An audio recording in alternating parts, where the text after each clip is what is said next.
Hey, what's all this? And this. This is our Goofy USA segment is back. Yeah, it's on a little break for no apparent reason. So take it away. The town of Tulsa, Oklahoma has been invaded by giants. Woo! These giants started back in the 1960s, but they've come alive again thanks to a few enthusiastic individuals, and now they've descended on Tulsa in a big way. What are you talking about? Muffler Man!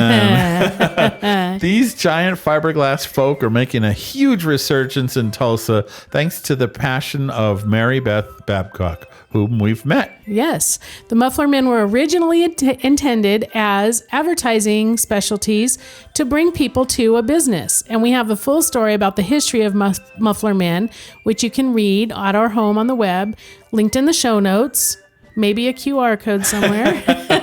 You know how I love those. But much of this invasion is taking place near the Meadow Gold district of Tulsa, which was so named because there was a big dairy, Meadow Gold Dairy, that was there once, and they had this big, beautiful sign, and that sign is still there, and they've relit the sign, but it's just a beautiful reminder of the past, and so hence the area got the name the Meadow Gold District. So it's not a dairy anymore, but now it's still a really fun place to visit. It's a kind of an antique mall. Yeah, well, I mean, the whole area. Well, the whole district, but I mean that location of where the sign is. Yeah, so what happened is Mary Beth Babcock opened a shop called, well, she had this whole vision of Buck Adam and opened a tchotchke gift shop called Buck Adam's Cosmic Curios.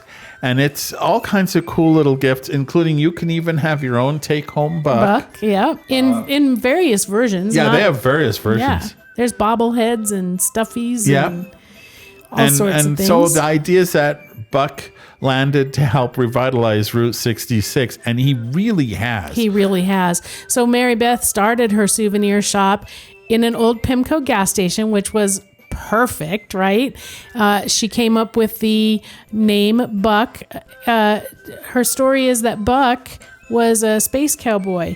Yeah. He was a cowboy in the 60s along Route 66. He got zapped up by aliens and he came back as Buck Atom. Now, this is not Adam, but it's Atom, Adam. So it's a very spacey name.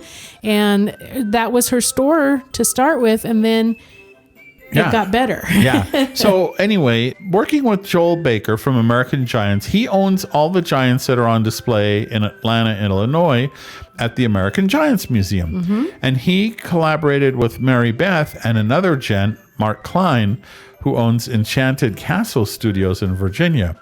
Now, originally, they were going to use one of Joel's Route 66 Giants, but ultimately, that was going to be a Len thing. And then kind what of a happens rental. Right. So ultimately, that didn't work out. But then Mark Klein did sketches about a Muffler Man with a big cowboy hat and a space helmet, and that was Buck Adam. So let's fast forward 6 years after Buck was installed. It really did work. Yeah. Her idea to have a roadside attraction that would attract people to that section of Route 66 took off. Yeah, and we are among the many people who have sought out curios from Buck Adams, like my little Buck here, the shirt that I'm wearing. Yep. And we've made multiple trips just to stop there on our way through Oklahoma. So the attraction of these giants is real. But then Mary Beth, if you ever meet her, and I hope you can. Oh, I hope so. She is 10 people's energy in one people. And she thought that Buck might be lonely. Aww. So she went back to Mark Klein, and together they came up with, now Buck is 21 feet tall, so she got to be a little bit shorter. A 19-foot tall, well, maybe it's the hat, His girlfriend is Stella Atom. Yeah. And Wait, so, if they have the last name, they're either siblings or married. yeah, But whatever. They're probably, anyway. So Stella came, 2 years ago, 3 years ago? Yeah, not too long ago. Yeah, and we went back. We missed the installation. Yeah. But we went back to check out Stella and all that and bought more stuff at Buck Adams Cosmic Curios, of course. Meanwhile, Mary Beth was opening another venture across the street that basically is there to feature local artisans. And there's over 50 who are represented. She was like, man, these giants are really working, and needed another giant. And it turns out, talking to Joel Baker from American Giants, he sold one to someone in Oklahoma a while back, but it just kind of never saw the light of day. Yeah, apparently someone bought a giant and they were storing it in their basement. Yeah, and it was one of the original lumberjack giants. Oh. So they worked together, and now that lumberjack giant stands tall in front of the artist collection, which is named after him, Meadow Gold Mac, the friendly lumberjack. So now we've got 3 giants in that Meadow Gold district, and it's buzzing. Now, wait a minute. This is not the end of the story. No, but we were fortunate enough to be there for the grand opening of Meadow Gold Max. Got to check it out. Yep. There is so much to see there. We spent an hour, but we should have spent a few. Yeah, we got ice cream too. Yeah, we did. So, and Mary Beth is really good. All of these are local artists, and some of this stuff is just, these people are very creative, and some of it is, t-shirts and all, but it's worth the stop. And some of it is antiques. Yeah, that's right. Yeah, they had antiques too. Mm-hmm. So the Meadow Gold District also has a number of places to eat, like Ike's Chili, which has been in Tulsa since 1908. Yep. And Will Rogers is one of the more famous former customers, but Martha Stewart even called Ike's the best chili in the U.S. Ooh. But what if you want to really get the word out? Well, use a giant maybe. So, and along comes Rosie the Riveter. Yeah, there's Mark Klein again making another giant, and he made Rosie the Riveter, and we have not seen her yet, but we will on our Route 66 trip. Absolutely. And we haven't been to Ike's, but we will, so we can see Rosie and get the best chili in the U.S., according to Martha Stewart. Yeah, wait a minute. We're not done. Oh, yeah, we said it's an invasion. Rosie brought a friend. Yeah, on the same truck, Cowboy Bob, who's the mascot for Buck's Vintage, another new store in Tulsa. What could that be? You never know. We have to spend some time in Tulsa. Yeah, I think I would like to just spend a few days there. Yeah, just absolutely. Goofing off, eating chili, eating that local ice cream, and looking at all the curios and antiques and such. And crafts.